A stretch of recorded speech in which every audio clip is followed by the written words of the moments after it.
नमस्कार दोस्तों, 7 जून से लेकर 12 जून के करंट अफेयर्स में आप सभी का बहुत बहुत स्वागत है। ये वीकली करंट अफेयर का रिवीजन क्लास है दोस्तों। इसमें मैं क्वेश्चन आपसे कुछ डिस्कस करूंगा और उससे एक्स्ट्रा इन्फॉर्मेशन भी डिस्कस करूंगा जो आपके एग्जामिनेशंस में चाहे एसएससी हो या रेलवे में पूछे जा सकते हैं। तो चलिए बिना किसी देरी के स्टार्ट करते हैं। पहला सवाल जो है तो sustainable development goals India index जो है नीति आयोग ने दोस्तों लॉन्च किया है अभी हाल ही में। यह तीसरा संस्करण है दोस्तों एसडीजी का। तो आपको बताना है कि किस केंद्र शासित प्रदेश ने पहला स्थान यहाँ पे हासिल किया है। तो ये किसने किया है दोस्तों? ये किया है चंडीगढ़ ने। जैसे कि आप अपने सामने देख पा रहे हैं दोस्तों, अगर स्टेट की बात की जाए तो सबसे टॉप किया आपका केरला ने। काफ़ी सारे चीज़ों में केरला जो है हमेशा टॉप करते आ रहा है। और अगर नीचे से बात की जाए तो नीचे से टॉप किया बिहार में, जो कि हमेशा ऐसा ही होता है कि बिहार झारखंड हमेशा नीचे से टॉप करते हैं। ठीक है, और आपको मैंने बताया कि अगर यूनियन टेरिटरी की बात की जाएगी तो चंडीगढ़ का नंबर 1 है दोस्तों और दूसरे नंबर पर न्यू दिल्ली है। ठीक है, तो ये आप याद रख सकते हैं। अब एसडीजी क्या होता है दोस्तों? सस्टेनेबल डेवलपमेंट गोल्स जो है दोस्तों यूनाइटेड नेशन यानी कि यूएन जनरल असेंबली के द्वारा ये पारित किया गया था, जिसमें कि 17 गोल्स दिए गए। ये याद रखिएगा कि 17 गोल्स होते हैं इसमें। ठीक है, अब ये जो है दोस्तों 2030 तक इसको अचीव करना है सारी कंट्रीज को। ये बाइंडिंग इन नेचर नहीं है, कर भी सकते हैं नहीं भी कर सकते हैं, बस उपदेश दिया गया है ताकि ज़्यादा से ज़्यादा इसमें किए। और एसडीजी का जो ये इंडेक्स लॉन्च करता है वो कौन करता है इंडिया में? तो ये करते हैं नीति आयोग। ठीक है, तो ये भी चीज़ आप याद रखिएगा। ये कुछ इंपॉर्टेंट थे दोस्तों इन्फॉर्मेशन जो एसडीजी यानी कि सस्टेनेबल डेवलपमेंट गोल्स से आपसे पूछे जा सकते हैं। इसका पहला संस्करण कब हुआ था? तो 2018 में इसका पहला संस्करण हुआ था। तो ये कुछ इंपॉर्टेंट नोट्स थे। चलिए अब दूसरे सवाल के ऊपर आते हैं। तो आपसे पूछा जा रहा है कि हाल ही में दोस्तों कुछ नॉन परमानेंट मेंबर्स को शामिल किया गया है यूएन सिक्योरिटी काउंसिल में, जो कि 5 नंबर है। ठीक है, यानी 5 मेंबर्स हैं। तो आपको बताना है कि ये चारों ऑप्शन में से कौन सा कंट्री है जिसे नहीं ऐड किया गया। तो इसमें कौन सी कंट्री है? केनिया जो है दोस्तों उसे ऐड नहीं किया गया। बाकी तो आपको यहाँ पे दिख रहे हैं, गेबॉन किया गया है, अल्बानिया किया गया है, यूएई किया गया है, गेबॉन हो गया, और एक जो इसमें शामिल नहीं है वो कौन सा है? ब्राज़ील को शामिल किया गया है। अब आपको दोस्तों इसके बारे में थोड़ा सा बता देते हैं कि यूएन सिक्योरिटी काउंसिल के बारे में। तो इसके दोस्तों आपको पता होना चाहिए यूएन के टोटल कितने हैं? 6 प्रिंसिपल ऑर्गन्स हैं। ठीक है, जिसमें से कि एक यूएन सिक्योरिटी काउंसिल भी आता है। 6 बाकी 5 कौन कौन है? तो दोस्तों यूएन जनरल असेंबली हो गई, फिर आपका इकोनॉमिक एंड सोशल काउंसिल हो गया, तीसरा हो गया, फिर सेक्रेटेरिएट हो गया दोस्तों, ट्रस्टीशिप काउंसिल हो गया, और इंटरनेशनल कोर्ट ऑफ जस्टिस। तो ये 6 प्रिंसिपल ऑर्गन्स हैं जो कि बहुत इंपॉर्टेंट आपको एग्जामिनेशन में पूछे जा सकते हैं। अब आपसे पूछा जा सकता है यूएन सिक्योरिटी काउंसिल का जो हेडक्वार्टर है वो कहाँ है? तो वो न्यूयॉर्क में है दोस्तों। ठीक है, ये चीज़ें याद रखिएगा। अब मैं थोड़ा सा इसके मेंबर्स के बारे में आपसे बात कर लेता हूँ। तो चलिए इसके मेंबर्स के तो दोस्तों 5 जो हैं परमानेंट मेंबर्स हैं। क्या है परमानेंट मेंबर्स? ये कौन कौन है? ये है दोस्तों चाइना, रसिया, यूएसए, यूनाइटेड किंगडम और फ्रांस। ठीक है, और 10 जो होते हैं नॉन परमानेंट हैं। क्या है? Non permanent. ठीक है, नॉन परमानेंट है। इसमें एक खास बात यह है कि इंडिया भी नॉन परमानेंट मेंबर में एक है। ठीक है, तो ये याद रखिएगा। अब अलग अलग रीजन में दोस्तों अलग अलग कंट्री सेलेक्ट होती है। तो एक हमारा जो रीजन आता है वो कौन सा आता है? Asia Pacific. ठीक है, कौन सा? Asia Pacific. तो इसमें जो है 2 कंट्रीज हैं, एक तो इंडिया हो गई, दूसरा कौन सी कंट्री हो जाएगी? दूसरा हो जाएगी यूएई, जो अभी हाल ही में शामिल हुई है। इससे पहले वियतनाम को शामिल किया गया था। ठीक है, तो ये कुछ इंपॉर्टेंट नोट्स थे जो आपको याद रखने हैं, जो मैंने आपको बताया। अगर कुछ भी कंफ्यूजन होता है तो आप मुझे जरूर बताइएगा। ठीक है, अब आपको ये बताना है कि यूएन का हेडक्वार्टर्स कहाँ पर है। कमेंट सेक्शन में कमेंट कीजिए। चलिए अगला सवाल आ रहा है आपसे दोस्तों कि आईसीसी महिला T20 इंटरनेशनल बल्लेबाजी रैंकिंग में शीर्ष स्थान किसने हासिल किया या कौन अभी बनी हुई हैं? तो ये बनी हुई है दोस्तों इंडिया की शेफाली वर्मा। ठीक है, अभी दोस्तों ओडीआई में भी इन्होंने क्या कहता है, ओडीआई और शायद टेस्ट में इन्होंने अभी पदार्पण किया था, यानी कि डेब्यू किया है। ये रहा उनका फोटो दोस्तों, और ये मात्र 17 साल की हैं दोस्तों, मात्र 17 साल की हैं। और इनका कंपेरिजन अभी ही बहुत सारे लोगों से किया जा रहा है कि इनका फ्यूचर बहुत ब्राइट है। ये जिस तरह से खेलती हैं, जिस तरह का इनका टैलेंट है, ये बहुत आगे जाएंगी। तो all the best from us, और इंडिया का नाम ऊंचा ही करेंगे अगर शेफाली वर्मा आगे जाएंगी तो। चलिए अब दोस्तों थोड़ा सा आईसीसी के बारे में बात कर लेते हैं। तो दोस्तों आईसीसी का फुल फॉर्म होता है इंटरनेशनल क्रिकेट काउंसिल। ठीक है, इससे पहले इसको जाना जाता था इंपीरियल क्रिकेट कॉन्फ्रेंस। आपसे ये क्वेश्चन पूछा जा सकता है। ठीक है, तो इसलिए याद रखिएगा। अब इसकी स्थापना जो हुई थी दोस्तों 1909 में हुई थी। अब जैसा देख रहे हैं 15 जून 1909, यानी कि काफ़ी पुराना ये है। ठीक है, अब इसका हेडक्वार्टर कहाँ है दोस्तों? तो दुबई में इसका हेडक्वार्टर है अभी। फिर इससे पहले लंदन में था, तो ये इतना इंपॉर्टेंट नहीं, ये आपके लिए कि दुबई में इसका हेडक्वार्टर है। ठीक है, अब आपसे ये पूछा जा सकता है इसके चेयरमैन कौन है, तो चेयरमैन है ग्रेग बार्कले, ठीक है, इसको आप याद रखना। और सीए कौन है, हमारे इंडिया के मनु सावने, ये जो है सीईओ हैं। तो ये कुछ इंपॉर्टेंट नोट्स है जो आईसीसी से रिलेटेड आपसे पूछे जा सकते हैं। एक चीज़ और बता दिया कि अभी आईसीसी टेस्ट चैंपियनशिप किसने जीती थी, न्यूजीलैंड ने जीती थी इंडिया को हरा करके, जो लंदन में हुआ था, मतलब इंग्लैंड में हुआ था। चलिए अगला सवाल आ रहा है, आपसे पूछा जा रहा है कि सामाजिक और न्याय आधिकारिक मंत्री थावरचंद गहलोत ने बुजुर्ग व्यक्तियों के लिए SAG सेज पहल और सेज पोर्टल को लॉन्च किया है। तो आपको बताना है कि सेज में ई क्या है, तो ई जो है दोस्तों इंजन है, क्या है, इंजन है। अब अगर सेज की फुल फॉर्म की बात की जाए तो इसका फुल फॉर्म आता है senior care ageing growth engine, ठीक है, senior care ageing growth engine. तो ये है, और ये है थावरचंद गहलोत जिन्होंने ये लॉन्च किया दोस्तों, ये मिनिस्टर हैं। तो इस तरह की चीज़ें आपसे पूछी जा सकती हैं, ये फुल फॉर्म पूछे जा सकते हैं, तो ये भी आपके लिए काफ़ी इंपॉर्टेंट हो जाता है। चलिए अगला सवाल के ऊपर बढ़ते हैं। तो आपसे पूछा जा रहा है कि प्रधानमंत्री मोदी ने हाल ही में प्रधानमंत्री गरीब कल्याण अन्न योजना की शुरुआत की थी, ठीक है, कब की थी, और उसको दोस्तों अभी बढ़ा गया है, उसको यानी कि आगे बढ़ा दिया गया। उसका जो बेनिफिशियरी था दोस्तों 2020 तक की 2021 तक था, लेकिन अब नवंबर 2021 तक उसको बढ़ा दिया गया है। तो आपको बताना है कि ये जो कल्याण योजना है ये कब लॉन्च किया गया था।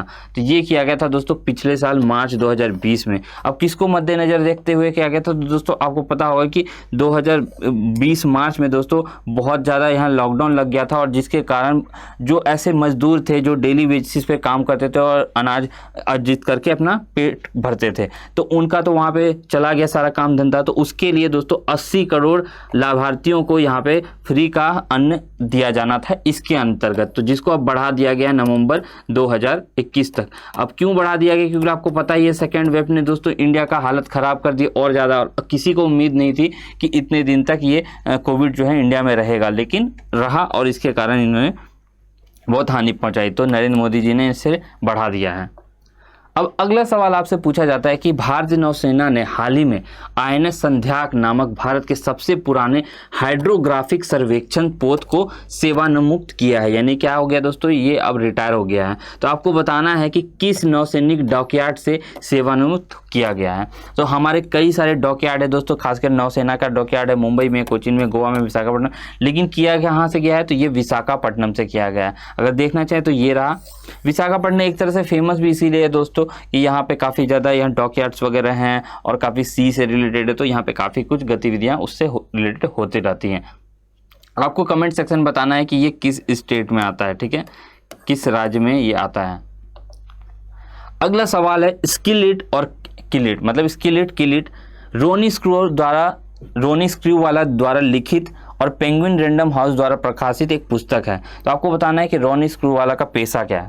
तो दोस्तों रोनी स्क्रूवाला जो है दोस्तों सिर्फ उनका एक ही पेशा नहीं है, यहाँ पे ऑप्शन में जितने हैं उसमें तो सही उत्तर फिल्म में आता ही होगा, लेकिन इसके अलावा भी उनका कई सारा पेशा है। जैसे कि देख सकते हैं ये रही बुक इनकी, और ये इनकी पहली नहीं, ये दूसरी बुक है दोस्तों। इससे पहले थी dream with your open eyes, ठीक है। तो ये दोस्तों फिल्म प्रोड्यूसर है और इनकी कहानी जो है बहुत ही दोस्तों इंस्पिरेशनल है। केबल के धंधे से इन्होंने अपना करियर शुरू किया था दोस्तों, ठीक है, और फिर बढ़ते बढ़ते आप सोचे फिल्म प्रोड्यूसर बन गए और आज ये इन्वेस्टर हैं और इनकी कई सारी स्टार्टअप कंपनियां जो हैं वो चल रही है, जिससे आपने अपग्रेड का नाम जरूर सुना होगा, ठीक है, काफ़ी प्रचार भी आते हैं इसके। तो इनके द्वारा ही को फाउंड किया गया, और इसी तरह के बहुत सारे वेंचर्स हैं। आपने UTV मूवीज़ सुना होगा, UTV मूवीज़ जो कि दोस्तों अब वॉल्ट डिज्नी इंडिया हो चुकी है, ठीक है, वो भी इनके द्वारा ही स्टार्ट किया गया था, ठीक है। अब देख सकते हैं कि इसकी कई सारी कंपनी उसके यहाँ पे नाम लिखे हुए देख सकते हैं। RSVP मूवीज़ भी इन्होंने हाल ही में फिर से लॉन्च किया है दोस्तों, और इनका जन्म कहाँ हुआ था, बॉम्बे में हुआ था। चलिए अगला सवाल आपसे पूछा जा रहा है, सिंपल सा सवाल है, किस अंतर्राष्ट्रीय हवाई अड्डे को हरित पुरस्कार मिला है। तो ये मिला है दोस्तों हैदराबाद के अंतर्राष्ट्रीय हवाई अड्डे को। अगला सवाल आपसे पूछा जा रहा है, डेविड डियोप ने at night all blood is black नामक पुस्तक के लिए अंतर्राष्ट्रीय बुकर प्राइज जीता हुआ है। किताब में किस विषय पर चिंतन किया गया, आपसे पूछा गया है। तो दोस्तों बुकर प्राइज जो होता है दोस्तों, जो भी बुक्स लिखते हैं उसके लिए सबसे हाईएस्ट प्राइज है, ठीक है, पूरे वर्ल्ड में। तो ये मिला हुआ है डेविड डियोप को। तो डेविड डियोप ने किसके बारे में बात किया पुस्तक में, कोलोनियलिज्म के बारे में बात की। काफ़ी अच्छा इंसाइट इसमें दिया गया है, अगर आपको मौका मिले तो पढ़ने का जरूर पढ़िएगा। ये रहा दोस्तों बुक, ठीक है। और सिर्फ इन्हें ही नहीं मिला है दोस्तों, इनके जो अनुवादक यानी कि ट्रांसलेटर हैं अन्ना मॉस्कोविस्क, उनको भी इस प्राइज में हिस्सेदारी मिलेगी। जैसे कि देख सकते हैं प्राइज जो है दोस्तों वो साझा होगी, ठीक है। चलिए देख सकते हैं यहाँ पे लिखा गया है द 2021 इंटरनेशनल बुकर प्राइज, ठीक है, शॉर्ट लिस्टेड। तो ये रहा। अब अगले सवाल के ऊपर पूछते हैं, the nature TTL photograph of the year 2021 को थॉमस विजयन ने अपने काम the world is going upside down के लिए जीता है, वह निम्नलिखित में से किस देश से हैं? तो जैसा कि उनका नाम से लग रहा होगा दोस्तों, ठीक है, जैसा कि थोड़ा विजयन, जैसे उनका नाम में विजयन है, तो इससे कई ज़्यादा लोगों को लग सकता है कि वो इंडिया में रहते होंगे या इंडियन है। तो वो दोस्तों इंडियन एथनिसिटी के थे और ऑब्वियसली इंडिया के ही थे, केरला के, लेकिन दोस्तों वो अब जो हैं कहाँ पे मूव कर गए हैं, वो कनाडा के निवासी बन गए हैं, ठीक है। तो सही उत्तर क्या हो जाएगा? कनाडा हो जाएगा, ठीक है। इनकी फ़ोटो जो है जिन्होंने अवार्ड जीता है दोस्तों, वो मैं दिखाना चाहूँगा, ये the world is going upside down. बल्कि ये आपको लगेगा कि ये उल्टा फ़ोटो है, बल्कि ये उल्टा फ़ोटो नहीं, ये सिर्फ प्रतिबिंब है दोस्तों। जी हाँ, पेड़ के नीचे एक तालाब थी दोस्तों और उससे फ़ोटो ले गई, यानी ये तालाब का फ़ोटो है और ये पूरा प्रतिबिंब है, ना कि एक्चुअल पेड़ है यहाँ पे, ठीक है। वो बहुत उन्होंने मेहनत करके ये फ़ोटो ली है।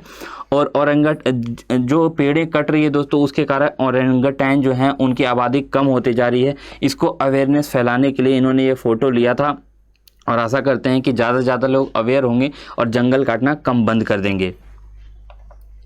अगले सवाल के ऊपर बढ़ते हैं। फिल्म वाटर बरियल ने राष्ट्रीय फिल्म पुरस्कार 2021 के किस संस्करण में पर्यावरण संरक्षण का सर्वश्रेष्ठ फिल्म पुरस्कार जीता है? तो इस बार जो नेशनल फिल्म अवार्ड्स हुए थे दोस्तों, वो कौन से हुए थे? 67th नेशनल फिल्म अवार्ड्स थे, ठीक है, 67th। अब इसकी जो स्थापना हुई थी दोस्तों 1954 में हुई थी, ठीक है।